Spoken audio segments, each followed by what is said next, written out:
Nagbabalik ang PTV Sports. Kasama natin live sa studio ang karate team ng Bagong Kabuyao. Magandang umaga po sa inyong lahat. Good morning.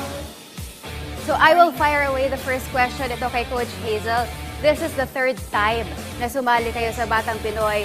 Every year, nagme-medal kayo but never gold. And this is the edition kung saan nagginto ang Team Kabuyao. How do you feel at ano po yung ginawa nyo just to ensure na makuha nyo itong kampyonato? Of course, napakasaya sa pakiramdam. Kasi ang goal namin may makuha kaming medal para sa city namin. Kasi pressured kami na may makuha. So ngayon, nakuha namin yun. Napakalaking laking saya namin talaga. So, preparation namin, nag-join kami ng tournaments every monthly, weekly. So, ayun. And of course, I always reminded them na trust the Lord. Trust the Lord. Importante yan, ano?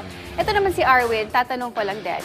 Because third time na rin niyang sumali sa Batang Pinoy, pero never siyang nag-medal. But this time, nagginto siya. How do you feel at ano ba yung preparation na ginawa mo para makuha mo itong gold medal sa karate? First of all po is super saya ko po kasi first time ko pong nanalo sa ganitong games. And super unexpected po talaga. And yung mga preparation naman po na ginawa ko is training po and hard work, prayer, and especially pagsunod po sa aking coach. Oh. At masunurin sa coach, si Arwin. Which is very important, ano? Kasi syempre may mga strategies and techniques ang ating mga coach that we have to follow. Kaya nakakuha siya ng ginto and congratulations. Ako naman po, gusto ko lang itanong, ano po ba yung goal ng Kabuyao Karate Team? Ano ba yung vision nyo para sa inyong team? Anyone can answer po, ma'am. Yes, of course, ang goal namin talaga is number one, hindi lang sila maging champion sa karate, maging champion din sila sa buhay. Matulungan sila ng sports na maging champion sa anumang career ang tatahakin nila. And speaking of na matulungan po, nabanggit niyo po yung word na tulong. Kumusta naman po ba yung supportang nabibigay ng ating LGU at National Sports Organization? 100%, grabe. Kaya nagpapasalamat kami sa aming mayor. Mayor din, ha? Maraming salamat po sa inyo. And of course, sa aming LGU, at andito po sila Sir Francis and Sir Angelo po. Maraming salamat po sa tulong na binibigay nyo sa aming coaches. Hindi lang po sa atin, sa coaches din. 100% po talaga yung support. Buo. Ang ganda po pag kasi buo yung suporta, nandyan yung motivasyon. Oo. Diba? Mas Patuloy. mataas yung moral ng ating karatekas if nakakuha sila ng tamang suporta. Ito naman kay Coach Riley, ano yung nakita mong magandang performance ng iyong team? Was there a difference doon sa mga previous editions? Isa po sa mga napansin ko pong qualities po ng ating mga athletes is yung tapang po nila pag sumasali po sa tournament. Kasi po, pag matapang po sila, makikita po natin doon talaga yung kagustuhan po nilang manalo at makapagbigay po ng karangalan sa lungsod po ng Kabuyao. Sir Angelo, kamusta naman po yung sports development unit ng Kabuyao? How do you support your athletes? Sa amin naman po, sa part namin sa LGU bilang sa Kabuyao Sports Committee po, nakasama po ang youth. Programs po kami, may mga current programs po kami para sa mga atleta po ng Bagong Kabuyao. Tapos sa ngayon po currently, meron kaming scholar ng Bagong Kabuyao for academic naman po.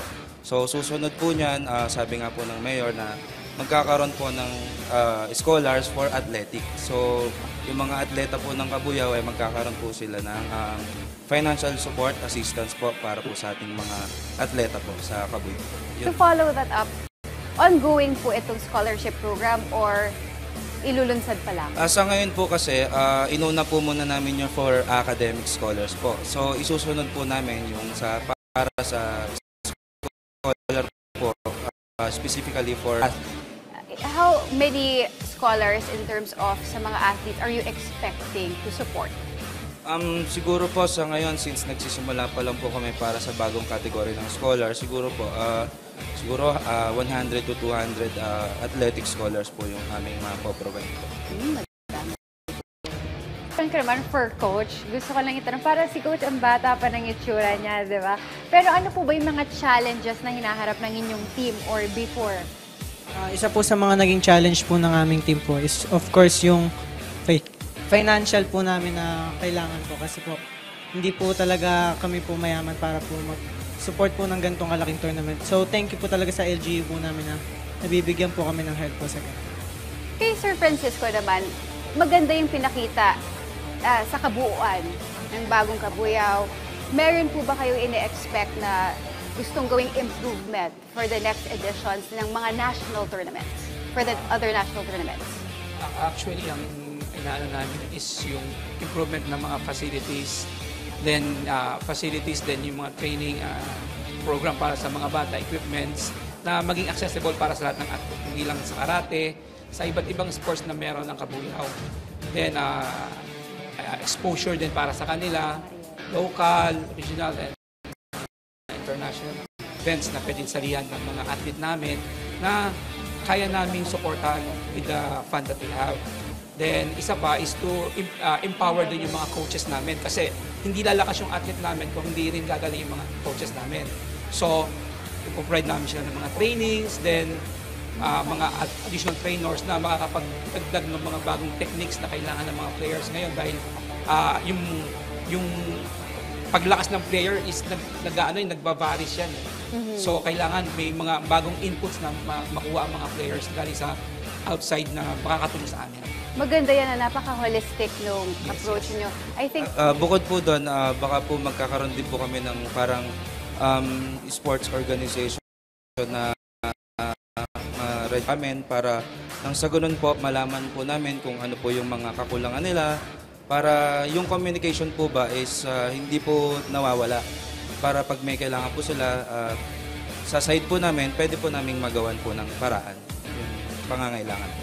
Maganda yan. At na-mention kanina ni Sir Francisco na they also support yung mga atleta sa international competition. And now, ito si Mariela, nag-double gold siya sa North Borneo Karate Open Championships. Can you tell us more about that and how does it feel? Yung naramdaman ko po dito is happy naman po kasi po nung lumalaban, Kinakabahan si Mariela. Kaya mo yan! Tahimik lang to, partner, Oo. pero mamaya, papakitaan tayo nito. Kinakabahan po ako kasi po yung mga kalaban ko po is mga malalakas din po and marami din po kami. Pero, ayun na nga po, nakakuha po ako na. Double gold yan, partner, ha? Sino yung kalaban mo sa finals, Mariela? Malaysia po. Malaysia. And Malaysia is very good with combat sports, di ba? Kaya sabi ko sa'yo, partner, tahimik lang to at mukhang mahiyain, pero mamaya papakitaan tayo Mabangis. nito. Sasampulan tayo ni Mariela. Mariela, ano yung pinaka-challenging dun sa international competition mo? May mga kinaharap ka bang mga obstacles along the way? Ayun na nga po. Marami po kaming kalabanis. And,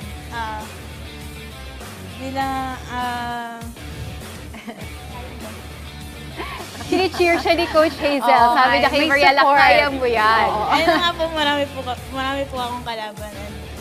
And, Pero parang hindi ka naman nahirapan, no? Ito na lang tanong ko sa'yo, sino ba yung inspiration mo para Oo, yan, madali na lang. patuloy na paglaban? simula po nung una, yung family ko po, yung ka-teammates ko po, si Sensei, pati po yung sports committee na palagi sumusuporta po sa amin at palagi po nandiyan. Ayun. Ito naman, tanong ko lang kay Coach Hazel, no? Sa amot-saring parangal ang nakukuha ngayon ng bagong Kabuyaw, both international and local. So how do you motivate po yung team ninyo na all of a sudden, no, biglang angat kayo when it comes to karate? Yeah, lagi ko lang sinasabi sa kanila, alam mo, plano ng Diyos, dun tayo. Kasi mahirap kapag walang guidance ni Lord. And of course, huwag magmadali. Focus lang. And of course, laging tumanaw kung ano man yung pinibigay sa amin. Like, pagmamahal sa amin ng mga magulang namin.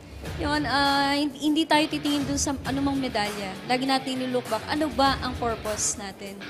Dun tayo. Kung ano yung track na binibigay sa atin ng Panginoon. And of course, yun lang, nag-motivate sa amin yung mga inspiration namin eh.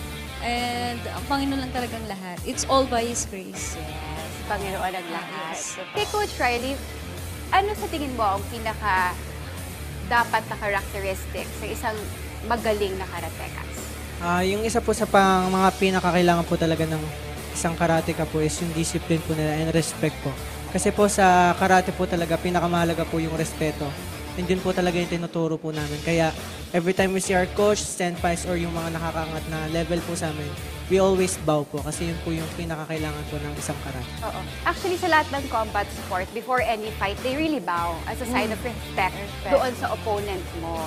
Ito kay Arwen, you are also a student, but how do you balance being an athlete at the same time a student?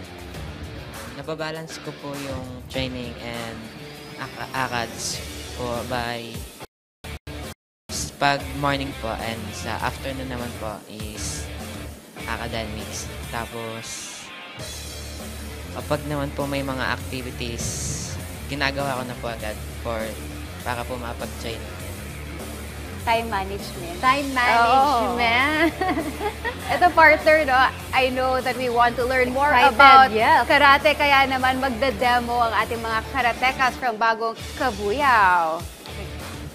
Sige. So much. Exit frame na ba tayo? Exit frame.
habang nanonood, di ba, parang feeling ko umiilag din ako. Oo nga eh. Nakita mo Nakita mo yung pitik nila?